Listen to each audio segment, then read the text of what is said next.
Welcome back to the History Podcast. I'm Gustavus. And I'm Christina. Today we're diving into, a really pivotal moment in European history. We're talking about the Battle of Poltava. Yeah, it's a big one. It was part of this much larger conflict, the Great Northern War, which lasted from 1700 all the way to 1721. It was basically Russia, along with allies like Denmark, Norway, and Saxony, Poland, against the Swedish Empire.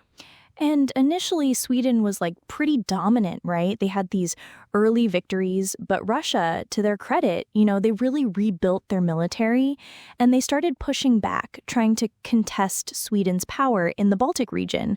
It was quite the comeback. Absolutely. And then, in 1708, the Swedish king, Charles XII, he invades Russia. He actually captures Poltava, which is where we get the name for this battle.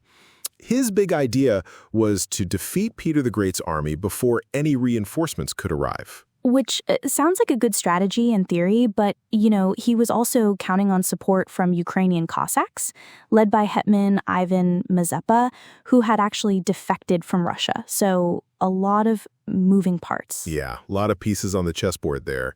So speaking of armies, let's talk about the forces involved. On the Swedish side, they had about 24,000 to 25,000 men initially, but only 4 cannons.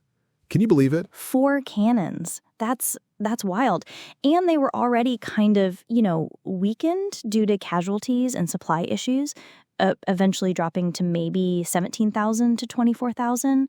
And Charles XII himself, he was wounded before the battle even started. So that's not exactly ideal leadership conditions. No, not at all.